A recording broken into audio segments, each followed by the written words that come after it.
Saint Charbel Maclouf. 1828-1898.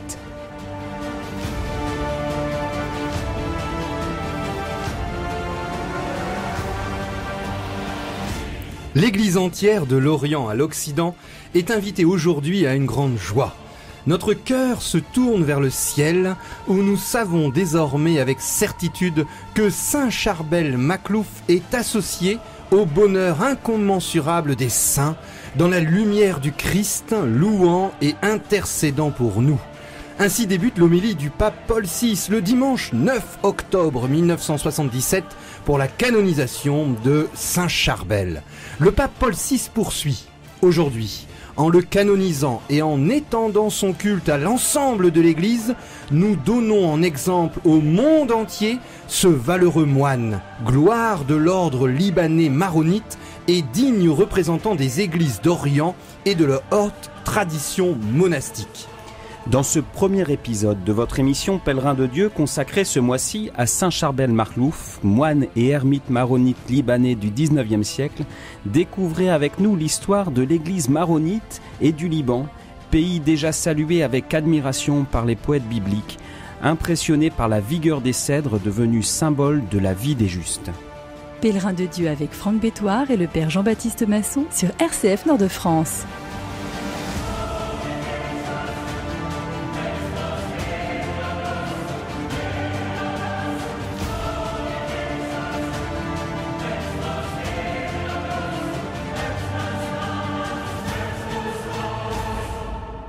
Pèlerin de Dieu vous invite à un dépaysement. Nous quittons notre Europe où a fleuri d'innombrables saints pour franchir la mer Méditerranée vers l'Orient et découvrir un moine maronite tout à fait extraordinaire, Saint Charbel Maclouf. Alors, nous repartons en fait aux sources du christianisme puisque l'église maronite d'où vient d'un personnage qui s'appelle Maroun ou Maron en français, prêtre et solitaire cité par un formidable prédicateur au IVe siècle, Saint Jean Chrysostome, évêque d'Antioche. Et c'est dans cette partie d'Antioche, de l'Orient, aux sources même du christianisme, actuellement ça serait le nord de la Syrie, juste à la frontière avec la Turquie, sur le fleuve de l'Oronte, où cette ville très ancienne, souvenez-vous, selon les Actes des Apôtres, au chapitre 11,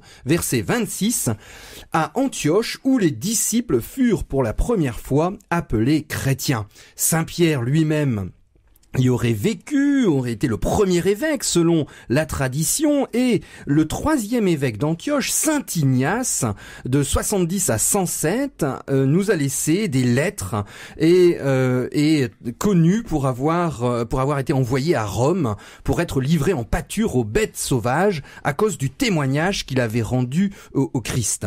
Au IVe siècle, on découvre Maroun qui va vivre dans les montagnes de Sirestique, en Syrie du Nord, pour s'adonner à la prière et à la pénitence. Il attire les foules par l'austérité de sa vie et ses prodiges. Et lorsqu'il meurt, nous sommes entre 405 et 423, sa dépouille disputée entre les villages voisins est transportée près de la frontière turque actuelle, et une église est dédiée à sa mémoire et devient vite un lieu de pèlerinage. Et moins d'un siècle plus tard, au VIe siècle, toujours en Syrie actuellement, vraisemblablement dans la vallée de l'Oronte, près d'Apamée, un monastère porte le nom de Maison de Maroun, Beth Moroun, et préside à la fédération des monastères. Et des moines vont surgir et connaître de nombreuses persécutions, notamment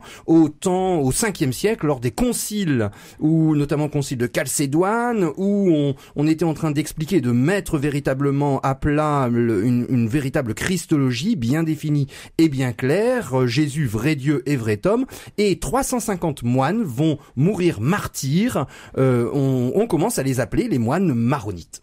Alors cette mémoire des martyrs va être très profondément ancrée ensuite par la suite dans la culture libanaise. On est vers 517, il y a un mémoire qui est rédigé au pape pour faire état de ces massacres des moines par les monophysites, donc par ces hérétiques qui reconnaissaient au Christ une seule nature, donc qui reconnaissaient pas en lui à la fois les deux natures, vrai Dieu et vrai homme. Et donc ces moines vont tenir l'orthodoxie, et il y a toute une vie monastique qui va s'organiser de façon très forte avec un monastère, donc particulièrement le monastère de Saint-Maroun, qui va être à la tête d'une fédération de monastères, et c'est autour de ces monastères que va s'organiser cette première église des disciples de Saint-Maroun, donc des maronites, qu'on appellera maronites par la suite. Donc avec une structure assez forte fondée dans la vie monastique. Donc ces moines diffusent la vie chrétienne autour d'eux et organisent ainsi structurent une vie d'église assez bien organisée. Et ils vont être d'abord soumis, ils vont subir d'abord l'influence, les attaques des monophysites, et puis ensuite donc on est dans le contexte de la fin de l'Empire byzantin, c'est-à-dire que l'Empire byzantin qui maintient l'orthodoxie, la foi au Christ, vrai Dieu, vrai homme, eh bien, est détesté politiquement par ces monophysites qui du coup s'attachent plus profondément à leur hérésie. Et puis sur ça vient l'invasion arabe, donc qui va trouver chez les monophysites hérétiques des alliés qui vont les accueillir comme des libérateurs. Et donc ces disciples de l'orthodoxie, en quelque sorte, ces moines maronites, vont tenir bon. Et ce monastère va continuer de fleurir pendant plusieurs années en terre donc devenue musulmane, en terre d'islam, et tenir bon face d'une part à l'hérésie monophysite et d'autre part à la pression de l'islam. Et donc ils vont progressivement, donc d'abord établis en Syrie, vont progressivement se réfugier vers le mont Liban. Et là, on a un premier patriarche qui a le même nom. Oui, il est de Saint Jean Maron, qui est donc le premier patriarche, qui est élu effectivement dans une période où il y a plus de patriarche à Antioche. Et donc dans ce vide, eh bien cette église maronite s'organise et élit son propre patriarche. Donc ça va être le patriarche de l'église antiochienne maronite qui ensuite va avoir des successeurs, y compris après le rétablissement du patriarche d'Antioche. On pense que c'est vers le Xe siècle que ce qu'on va appeler l'église maronite va s'installer au Liban. Puis vient le temps des croisades, à partir donc de la fin du XIe siècle, l'appel d'Urbain II, et là, lorsque les croisés débarquent en Orient, ils vont vite lier des liens très forts, avoir une communion de foi et de fraternité dans les armes entre cette communauté maronite et puis les croisés. Et cette mutuelle sympathie leur vaut l'intérêt de l'Occident catholique, puisque là, c'est très important, parce que Saint Charbel, on l'a dit en introduction, il est canonisé par Rome, par le pape, et cette jonction entre l'Occident catholique et puis cette communauté maronite va également lui entraîner la suspicion de l'Orient orthodoxe, c'est-à-dire de Byzance, et puis évidemment musulmans. Et on a une grande présence franque, sauf que les États latins ayant été créés par les croisés, ça se termine mal, et en 1291, les Mamelouks prennent entièrement la région, le pays est soumis au ravage. Évidemment, vous imaginez les alliés d'hier qui ont été vaincus, les patriarches sont capturés, sont brûlés vifs, et ils finissent depuis le XVe siècle par se réfugier au fond d'une crevasse inaccessible qu'on va appeler la Vallée Sainte, très important pour connaître le lieu où va vivre Saint Charbel, Kadisha. Et nous sommes à l'intérieur à l'intérieur des terres, entre 500 et 1650 mètres d'altitude, et cette ces deux vallées qui vont voir fleurir à l'intérieur des pans extraordinairement abrupts des crevasses avec des ermites et des moines maronites qui vont prier face à ces douleurs d'invasion multiples, et on raconte même que ces vallées sont l'image des larmes creusées dans les joues des moines. On a donc cette spiritualité d'une église vraiment qui doit se replier, puisque cette influence des Mamelouks va durer jusqu'au XVIe siècle avec la domination des Turcs.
Pèlerin de Dieu sur RCF Nord-de-France. Hommage aux chrétiens d'Orient à travers la figure de Saint Charbel, dont nous retraçons l'histoire dans ces émissions.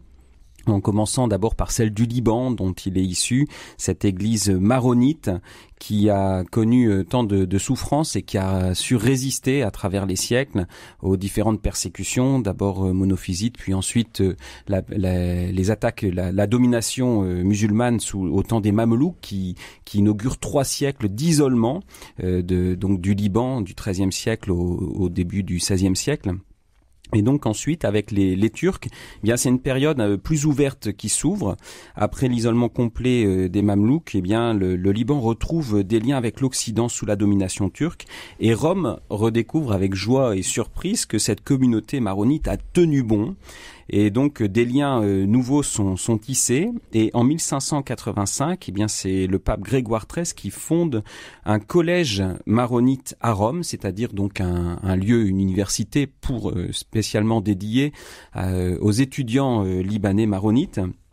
Et donc les Libanais peuvent venir étudier et repartir dans leur pays, et s'exercent ainsi une influence réciproque. Ils font connaître l'Orient à Rome, et dans l'Orient dont ils viennent, eh bien ils diffusent une influence latine. Donc il y a un grand bénéfice pour l'Église maronite à ce moment-là, avec une hausse importante du niveau culturel, une introduction de l'imprimerie avec un savoir qui est diffusé aussi à partir du Liban dans l'Orient.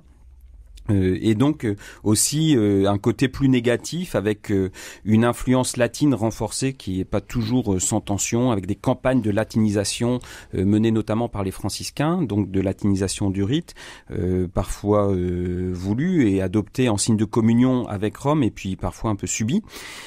Une très forte croissance démographique des Maronites qui font que cette communauté prend peu à peu le pas sur les autres communautés du Liban, notamment sur les Druzes, et puis aussi donc une influence romaine très forte qui s'exerce sur cette communauté d'Orient. Et au cours de ces siècles, eh bien l'influence romaine va ouvrir et laisser progressivement la place aussi à une influence plus spécifiquement française. Donc en 1649 par exemple, c'est le Louis XIV qui écrit au sultan, donc on est toujours sous domination turque, il écrit au sultan pour lui demander de traiter les Maronites comme il le ferait pour les chrétiens français. Donc dans ce Liban sous domination turque, naît Saint Charbel en 1821, on y reviendra, et à ce moment-là, eh bien, le Liban est un émirat sous la domination d'un émir qui habite à Beth Aïdine. Les chrétiens ont le statut de dhimmi, c'est-à-dire qu'ils bénéficient d'une certaine protection civile et militaire contre un assujettissement à l'impôt et une condition d'infériorité sociale, comme tous les chrétiens d'Orient sous l'islam. Mais au Liban, cette situation est modérée par l'existence d'un patriarche. On a vu sa naissance donc au 8e siècle, sans doute début du 8e siècle. Et donc ce patriarche dispose d'une immense autorité à la fois politique et ecclésiastique sur la population maronite. Donc il y a un certain mélange qui pour nous occidentaux est un peu déconcertant, un certain mélange de droit civil et canonique, et dans la culture libanaise, un attachement au patriarche qui, pour les maronites, est la marque de l'appartenance à la nation libanaise. Alors cette période du 19e siècle se fait pas sans heurts. Il y a en 1860 notamment, encouragé par le pouvoir turc, un massacre des Maronites par les Druzes, et puis donc qui aboutit à une protection française renforcée en 1861, la création d'une province autonome du Mont-Liban.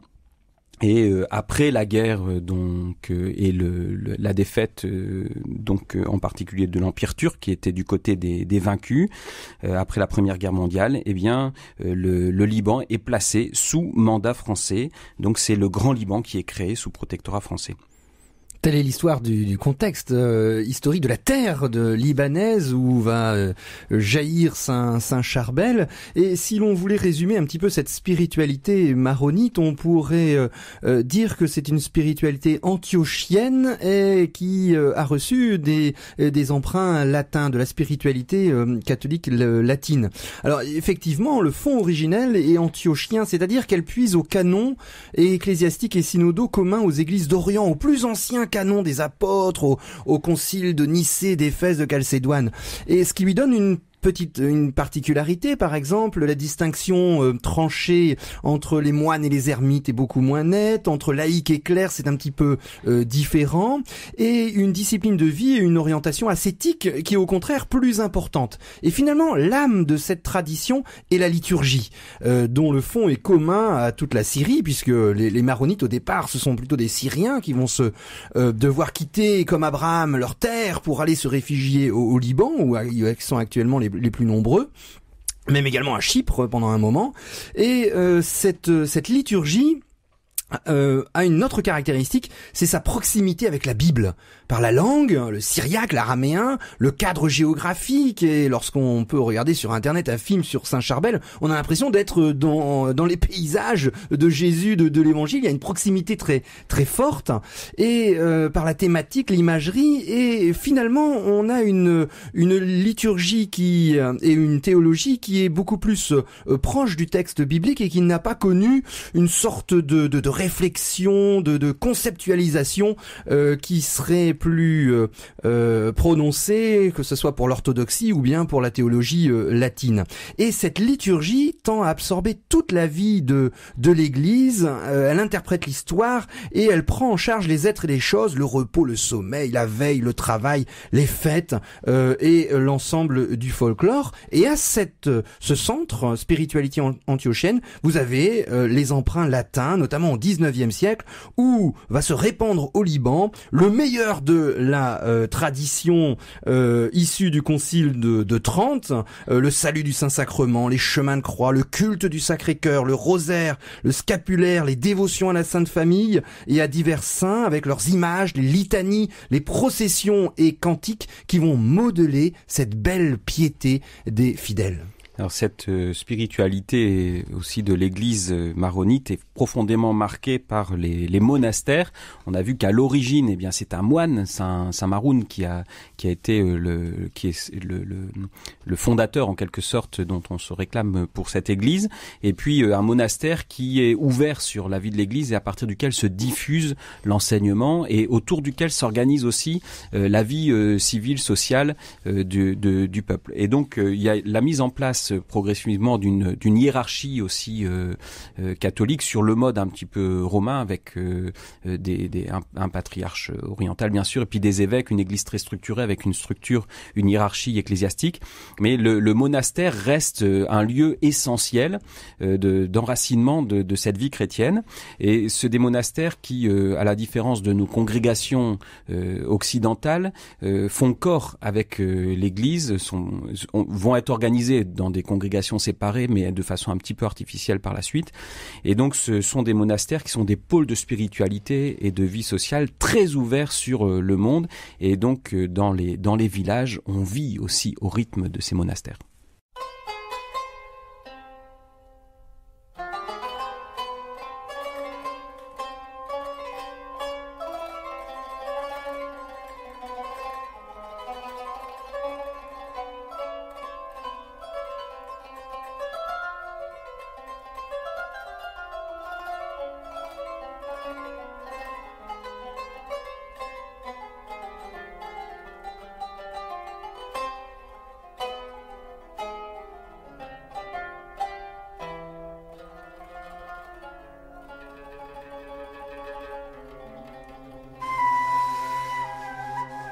Pèlerin de Dieu avec Franck Bétoir et le Père Jean-Baptiste Masson sur RCF Nord-de-France.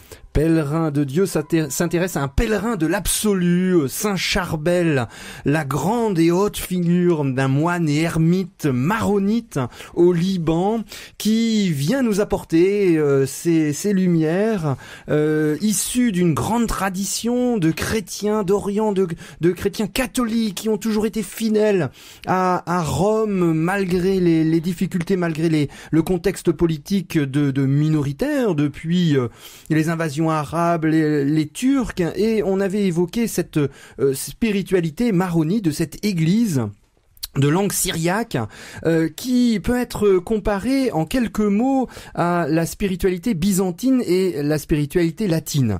Si la spiritualité byzantine peut être celle de la cité du triomphe chrétien qui a fondé un empire, l'empire byzantin, sous le signe du Pantocrator trônant dans sa gloire au sommet des absides, Byzance se tient debout, drapé de lumière et de splendeur impériale, dans une position Pascal. La chrétienté latine, elle, semble s'être engagée à la suite du Christ dans son œuvre au cœur du monde pour construire une cité temporelle au service de la cité de Dieu. Et on pourrait, en prenant une image, dire que la spiritualité latine tombe à genoux devant le Christ du Vendredi Saint qu'elle suit dans son chemin de croix. Mais le risque est qu'elle peut se diluer dans l'engagement chrétien, dans des réalisations historiques et se dissoudre dans une temporalité séculière. Et les églises araméennes, cette spiritualité propre aux maronites, ils n'ont jamais eu d'empire, ni de royaume. Et finalement, cette église, elle, araméenne, maronite, affectionne plutôt le geste spécifique de la métanie. Elle se courbe comme un fœtus dans sa prière plaintive, se penche sur le tombeau du maître, plonge avec lui dans les limbes du Sheol, de l'enfer, la pénombre du samedi saint. Et la lumière pascale n'est pas encore levée pour elle. Et le contexte politique d'aujourd'hui le confirme. Alors cette église a donc deux grands aspects qui la caractérisent. D'un côté, un attachement très profond à la terre, tel qu'il se vit aussi dans la vie monastique, on va revenir, et puis cette ouverture spécifique des maronites à l'Occident et à Rome. Et on le trouve dans la vie, pour commencer à évoquer un peu plus concrètement la figure de Saint Charbel, on en trouve un témoignage très fort dans sa propre spiritualité, dans une rencontre toute simple qui est rapportée donc par le père Jean Scandard dans le livre dont on s'inspire beaucoup pour cette émission, Saint Charbel, pèlerin de l'absolu. Eh bien, il rapporte une rencontre de voyageurs qui fortuitement ont fait cette rencontre avec Saint Charbel, et donc qui gentiment les a accompagnés et leur a proposé de manger, les a accompagnés un moment. Donc lui-même refuse de manger puisqu'il prétexte qu'il a déjà mangé. Et il a quelques petits propos lumineux et tout simples sur le paysage. Il dit: c'est Dieu qui nous a créés. Alors il reprend dans la conversation: c'est Dieu qui nous a créés, c'est lui qui prend soin de nous. Dieu est omnipotent, il est tout puissant. Nous vivons bien sans mérite de notre part. C'est Dieu qui vous accompagne. Et puis, il s'extasie sur la beauté du paysage qui s'étend à perte de vue et dit: c'est un don de Dieu aux Libanais. Ce site est un don céleste pour y glorifier son saint nom. Tout ce que nous possédons est à lui. Et donc, il y a cette beauté du paysage. Ceux qui voyageront au Liban, ou qui l'ont déjà vu de leurs yeux, le rapporteront. C'est des paysages magnifiques et qui permettent d'ancrer cette spiritualité dans une action de grâce à Dieu. Et en même temps une terre qui est travaillée et qui donne ce sens de la simplicité, donc d'un peuple de paysans aussi qui vit une vie pauvre et simple. Et puis, aux voyageurs, le père Charbel dit: la France, c'est la fille aînée de l'Église. Ça se disait beaucoup au XIXe siècle. Et ça reprend aussi tout cet attachement à l'influence, donc on a dit au début de cette émission, d'abord romaine et puis ensuite qui a glissé un peu sur la France.